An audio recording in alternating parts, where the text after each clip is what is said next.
A gente tem falado na série Prosseguindo para o Alvo, fé, direção, maturidade para um novo tempo, sobre algumas coisas muito importantes para nós nesse início de ano, nesse início de um novo ciclo, de uma nova perspectiva para nós.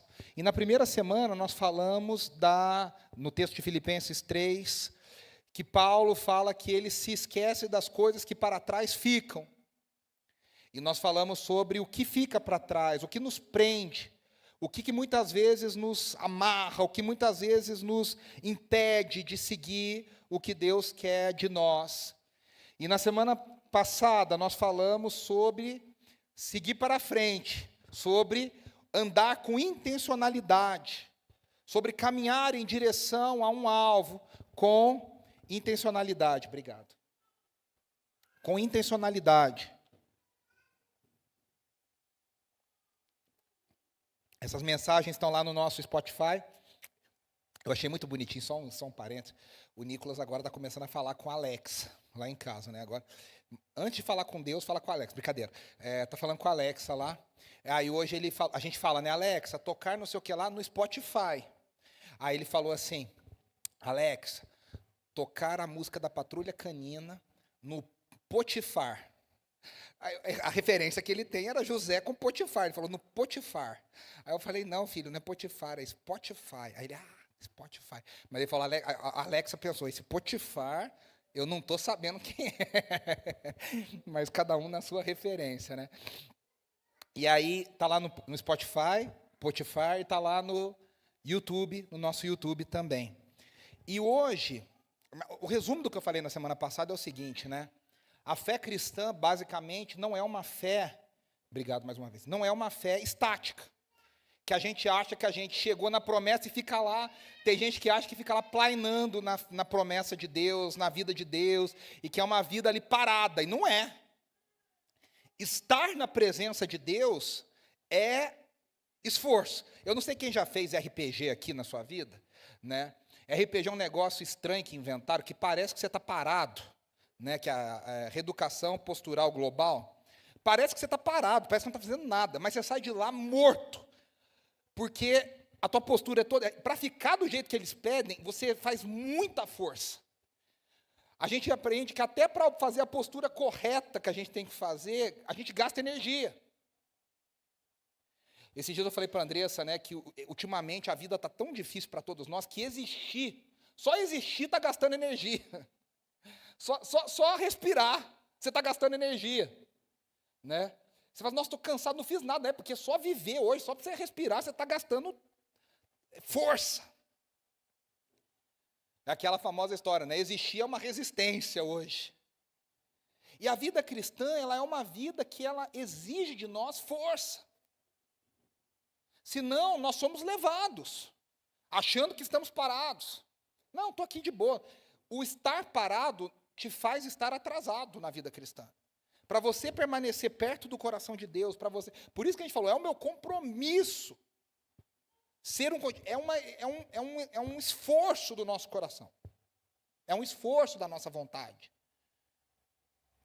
Estou salvo e está tudo bem. Não está tudo bem. Agora tem uma batalha para ser lutada, para ser guerreada.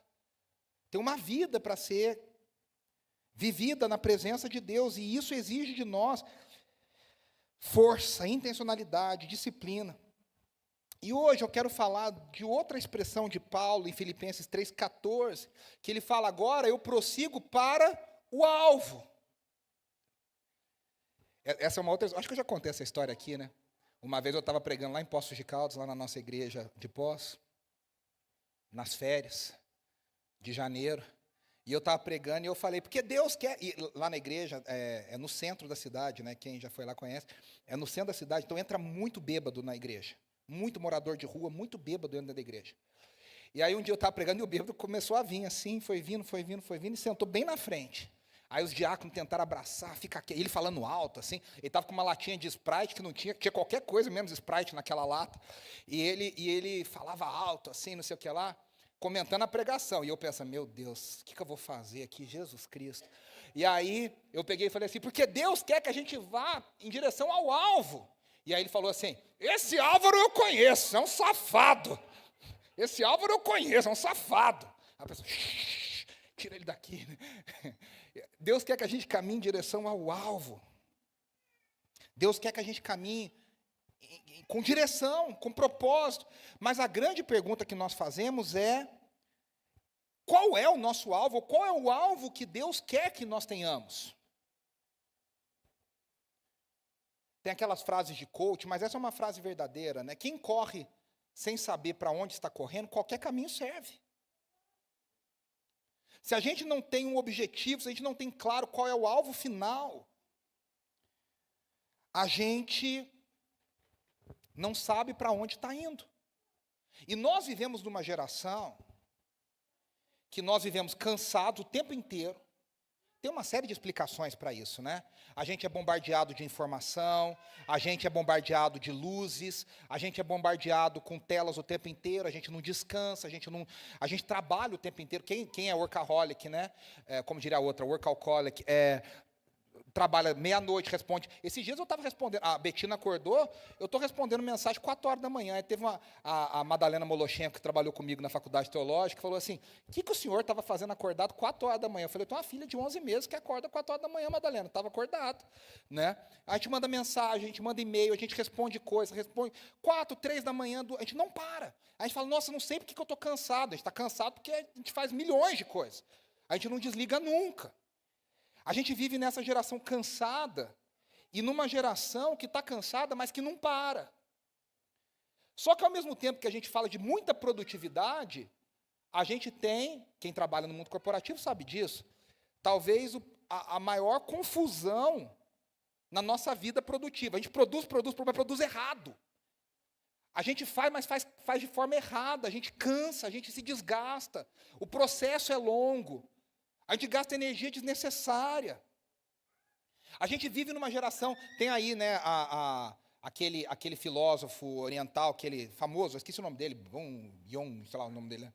E ele tem a geração, a sociedade do, não sei o que lá, a sociedade, e ele tem um famosíssimo dele, a sociedade do cansaço, né? E ele fala sobre isso, a gente vive cansado, mas desorientado. Nós estamos mais cansados porque nós não temos clareza. A gente quer muita coisa e no fim não quer nada. A gente corre, mas no fim não chega em lugar nenhum. Parece que a gente está correndo na esteira. Corre, corre, corre, corre, corre. E olha para trás, não saiu do lugar. Na nossa vida, acho que nunca se falou tanto sobre metas. Hoje tem meta para tudo. A gente nunca falou tanto sobre performance. A gente nunca falou nunca vi tanto material sobre produtividade. Só que, paradoxalmente, eu nunca vi tanta gente cansada e exausta e fadigada espiritualmente, emocionalmente e até fisicamente. Parece que o mundo de antigamente, aí tem um quê de saudosismo, tem um quê de engano da nossa memória, tem. Mas também tem um quê de verdade, que parece que a vida lá atrás era um pouco mais simples, que as coisas eram um pouco mais fáceis. Para ser igreja antigamente, bastava reunir 2 ou 3, um violão, e cantava, e pregava, e pronto. Hoje tem que ter transmissão, tem que ter som, tem que ter marketing, tem que ter meta, tem que ter QR Code, tem que ter, sabe, é um negócio assim. Nosso mundo é muito burocrático, e o Brasil está de parabéns nisso, né? É burocracia para tudo quanto é lado. E aí a gente está cansado. E a pergunta que a Bíblia nos faz não é: você está correndo? Mas a pergunta que a Bíblia nos leva a fazer corretamente é: para onde nós estamos correndo? Você está se esforçando? Acho que todo mundo está. A pergunta é: qual é o alvo final do seu esforço? Você está se esforçando para quem? Você está se esforçando para quê? Então Paulo não diz que ele corre. Paulo diz: eu corro com uma meta. Eu corro com um alvo. Por isso que ele diz no versículo 14 do Filipenses 3, prossigo para o alvo, para o prêmio da soberana vocação de Deus. Em Cristo Jesus tem um prêmio dessa soberana vocação, ou seja, de um chamado, de uma missão que Deus deu a Jesus, ou em Jesus, e Deus compartilhou essa missão conosco. Então, a primeira coisa que eu quero refletir nessa tarde é: alvos errados produzem cansaço espiritual. Quando a gente corre para o lugar errado, a gente cansa. E a gente cansa desnecessariamente. Todos nós já tivemos isso na vida. Sabe aquele, eu fico pensando assim algumas vezes, né? Você gasta uma energia, você gasta tempo, você gasta gasolina, você gasta tudo. E de repente você descobre que você não precisava ter feito aquilo. Eu fico para morrer quando eu descubro isso, assim. Você faz e tal, e alguém fala assim: nossa, se você tivesse comprado na Amazon, chegava na tua casa. Sabe, você fica assim: pô, mas eu peguei fila, eu peguei trânsito, eu fui na loja, eu lutei lá para pegar as coisas na prateleira. E às vezes a gente fala assim: não precisava. Então, Provérbios 16, 9, o apóstolo, o sábio, Salomão diz: o coração do homem planeja o seu caminho, mas o Senhor lhe dirige os passos. Ou seja, nós precisamos do discernimento de Deus para correr certo, para correr para o alvo certo, para fazer o que Deus quer de nós. E não perdermos tempo, energia, fazendo o que Deus não quer de nós. Uma das estratégias do diabo, inclusive Lewis fala disso no seu livro Cartas de um Diabo ao Seu Aprendiz, não é fazer a gente parar como igreja. A gente cantou hoje, né? Nada pode nos parar. É fazer a gente gastar energia com o que não precisa gastar energia. É a igreja se preocupar com o que não precisa se preocupar. A igreja gasta tanta energia, gente, preocupada. Se o irmão está com tatuagem, não está com tatuagem. Eu falo, quem tem Twitter, que ainda tem estômago para ter Twitter, lá come a sua magnésia bisurada, toma um Eno e toma um pantoprazol para aguentar. Cada dia tem uma polêmica no Twitter, que na vida real não significa nada, mas as pessoas estão se desgastando, se matando, se xingando umas às outras. Você fala: mas cara, na vida real isso não interessa nada. Não muda nada. E as pessoas estão lá arrancando os cabelos. E quantas vezes nós, como igreja, no Brasil, somos assim? A gente gasta energia com umas coisas, sabe? E o que interessa, a gente não está focando, não sobra. Não sobra energia para o que é necessário, para o que interessa. Há um tipo de esgotamento que não vem do excesso de trabalho, do excesso de cansaço. Há um tipo de esgotamento que vem da falta de propósito.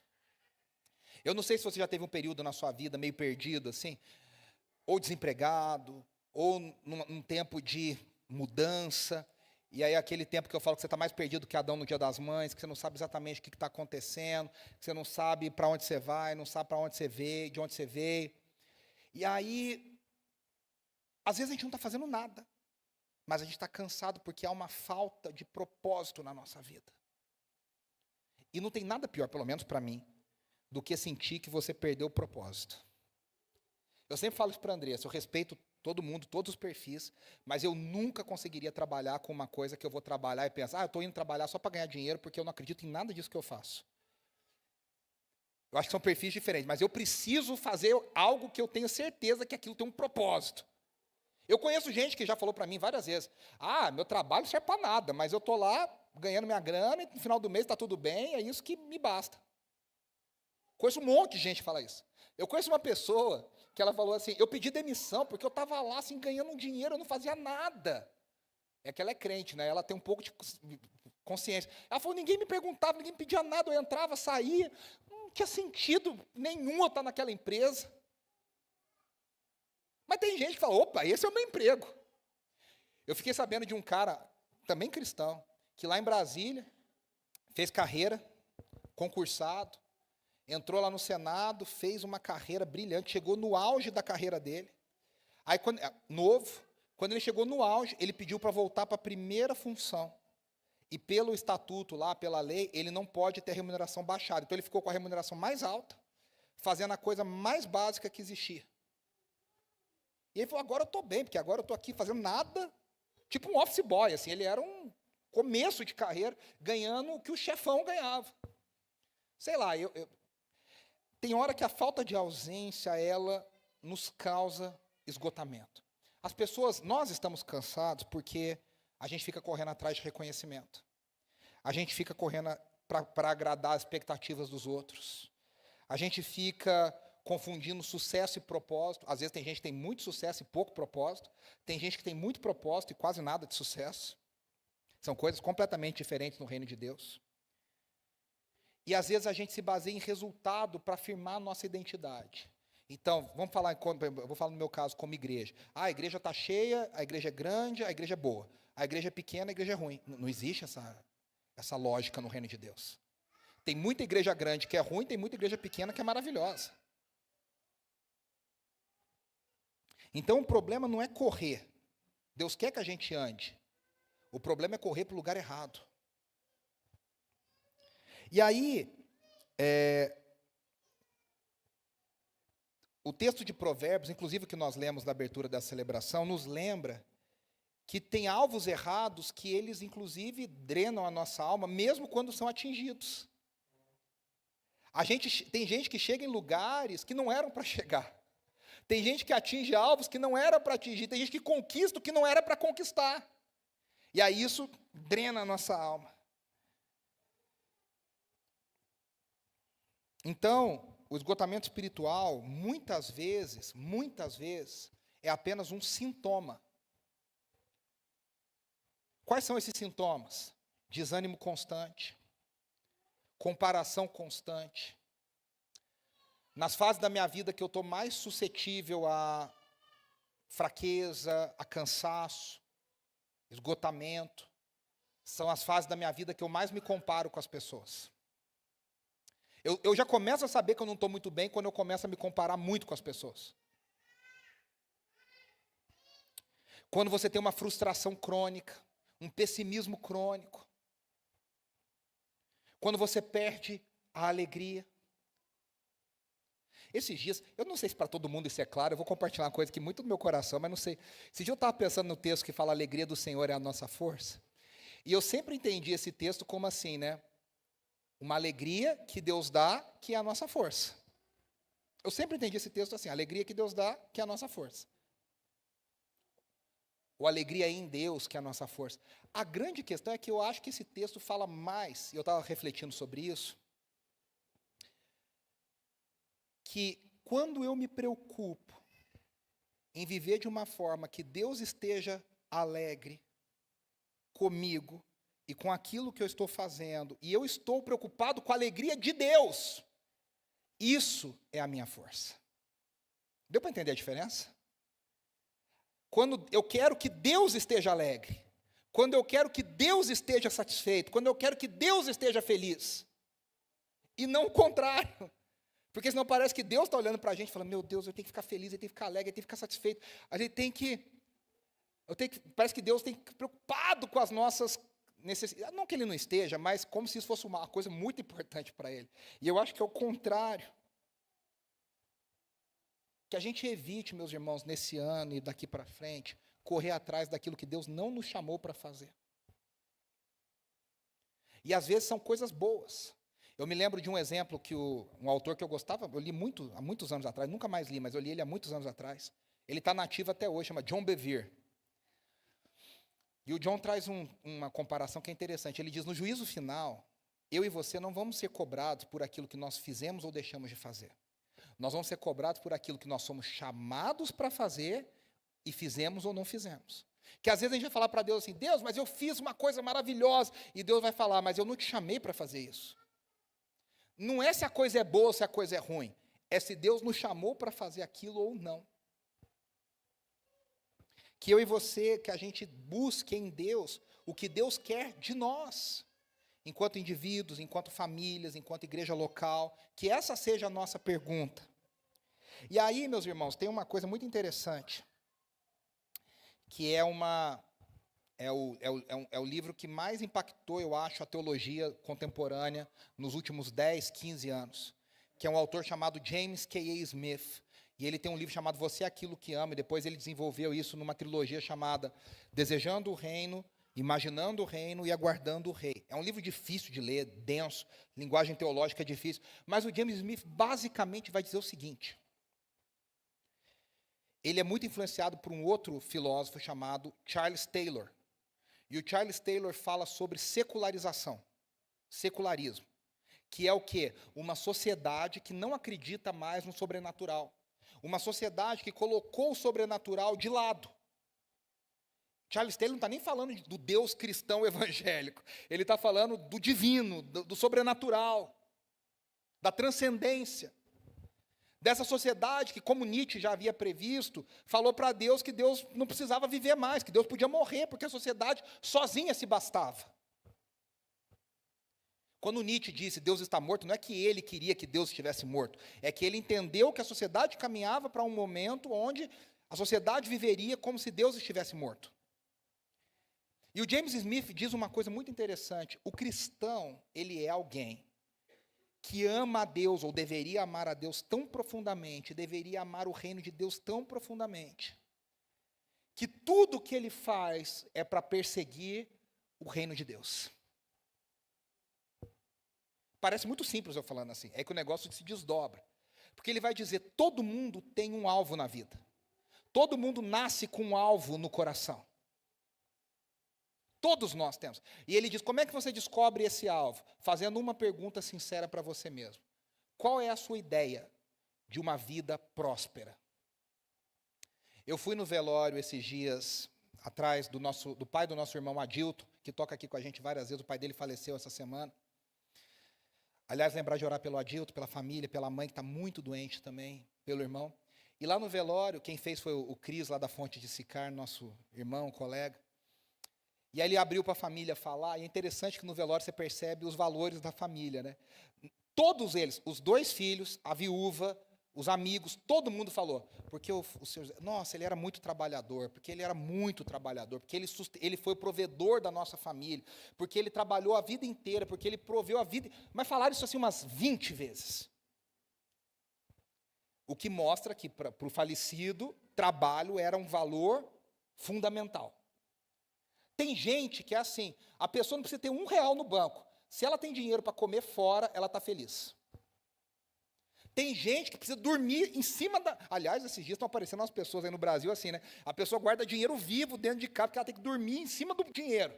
Não é roubo não, viu, gente? É só amor ao dinheiro. Tem gente que gosta de viajar. A vida dela é feliz se ela viaja.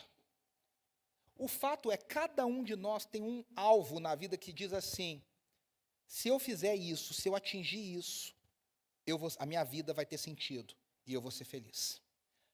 Todos nós temos. E o que acontece? Aí o James Smith vai dizer, todos nós construímos hábitos em torno desse alvo, que às vezes é tácito, às vezes você nem pensa, às vezes você nem formula, você não escreveu isso, mas está lá no fundo da sua vida. E a gente formula os nossos hábitos, as nossas prioridades, a nossa vida em torno disso, para a gente atingir esse alvo. Ele diz, o que o crente deveria fazer? O crente deveria formular a sua vida porque em torno do reino de Deus. E o que é o reino de Deus? É querer o que Deus quer. É querer a justiça de Deus, a manifestação da presença de Deus, a manifestação da misericórdia de Deus, a salvação de pessoas, mas muito mais do que a salvação. A justiça, a misericórdia, a equidade, a bondade, a esperança. Que a miséria acabe, que a morte acabe, que a desigualdade acabe. Então, todos nós, como filhos de Deus agora, somos chamados a termos um alvo em comum, que depois pode ter alvos secundários e terciários diferentes. Mas o alvo principal da nossa vida deveria ser o reino de Deus e a sua justiça. Jesus disse, buscai primeiro o reino de Deus e as demais coisas vos serão acrescentadas. É querer o que Deus quer. É fazer o que Deus quer. Esses dias a Andressa falou um negócio lá em casa, e eu não estou aqui para falar que eu sou melhor, que eu sou pior, pelo contrário, a maioria das vezes eu falo que eu sou pior. E ela falou um negócio, ela falou, seria tão bom se a gente fizesse tal coisa. Eu falei, seria maravilhoso, mas a gente tem que descobrir se Deus quer isso da gente. Eu ainda falei para ela assim, eu falei, ai da gente dar um passo que Deus não quer que a gente dê. Meus irmãos, eu adoto isso para todas as coisas na minha vida. Eu estava conversando com o Gui um tempo atrás e falei isso. 90% do tempo eu queria fechar essa igreja. Sendo bem sincero. E se perguntar para os pastores por aí, talvez 95% do tempo eles gostariam de acabar com essas igrejas. Onde eu encontro um pastor, ele fala, ai, rapaz, está difícil, está complicado. Sabe por quê? Mas sabe por quê, no meu caso? Porque Deus pediu, eu estou obedecendo. A minha vida podia ser mais fácil em outros aspectos, mas Deus mandou, eu estou obedecendo o que Deus falou. É obediência. Aí André falou assim, a gente podia morar, não sei o que. Eu falei, podia, a cidade é linda, maravilhosa, mas Deus mandou? Não mandou. Se não mandou, a gente fica quieto. E isso deveria ser com todas as coisas da nossa vida. Deus te quer nesse emprego. Ah, mas apareceu, nossa, mas abriu. Tá, mas o que Deus quer de você, o que Deus quer da sua família, o que Deus quer da sua vida. Propósito. Reino. Colocar o reino de Deus acima. É a alegria de Deus, é a vontade de Deus, é a soberania de Deus. E o resto Deus cuida. Porque aí tem uma vantagem também. Na hora que a coisa aperta, eu falei aqui, nosso caixa, eu falei para a Cíntia essa semana. Eu falei, Cíntia, quem cuida da igreja é Deus. A gente faz a nossa parte, mas a gente aprendeu 200 vezes. Quem é dono da igreja é Deus. Eu não pedi para abrir uma igreja, ele mandou, problema dele. Em outras palavras, estou falando, problema dele. Várias vezes eu falei isso para Deus, em outros aspectos. Várias vezes que eu pensava, cara, São Paulo está complicado. Eu mudei para São Paulo, irmãos, em 2012. Eu não tinha onde morar, eu não tinha trabalho, eu não tinha nada. Eu só tinha uma noiva. E Deus falando, vai. Eu não tinha nada. Várias vezes eu falei para Deus, Deus, o Senhor me mandou para cá, agora o Senhor se vira aí. O problema é do Senhor. Eu tenho certeza que o Senhor mandou. Porque eu fiz que nem Gideão. Molha aqui, molha ali, faz lá. Várias confirmações. Eu falei, agora o problema é do Senhor.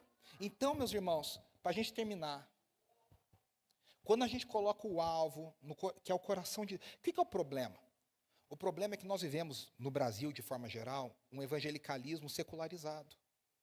As pessoas estão no evangelho. As igrejas evangélicas estão lotadas.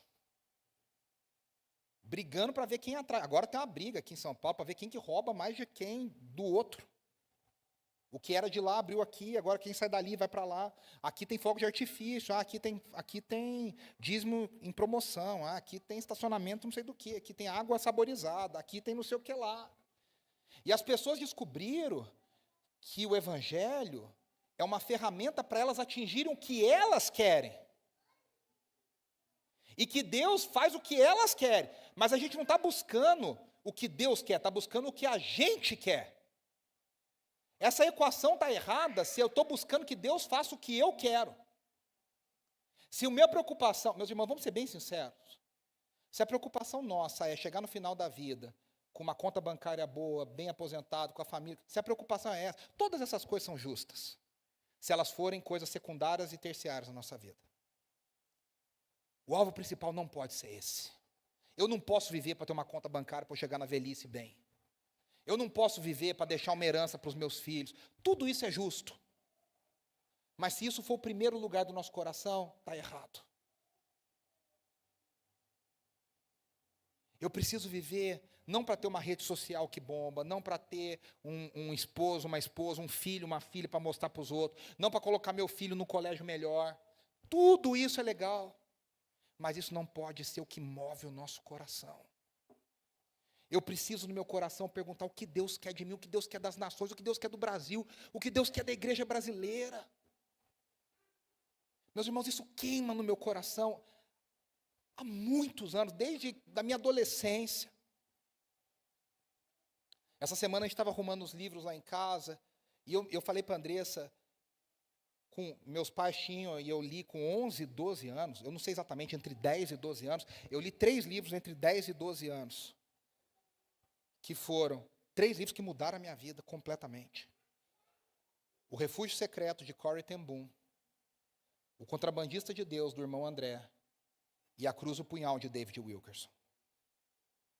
E quando eu li essas 3 histórias reais, muito diferentes entre si, mas são 3 livros assim, matadores, com 10 anos, 12 anos, eu entendi, eu preciso viver para fazer o que Deus quer que eu faça. Eu preciso viver para pregar a mensagem que Deus quer que eu pregue. Eu trabalhei com o pastor Massal Sugihara, que muitos de vocês conhecem, da Universidade da Família, do Ministério da Adoração e Adoradores.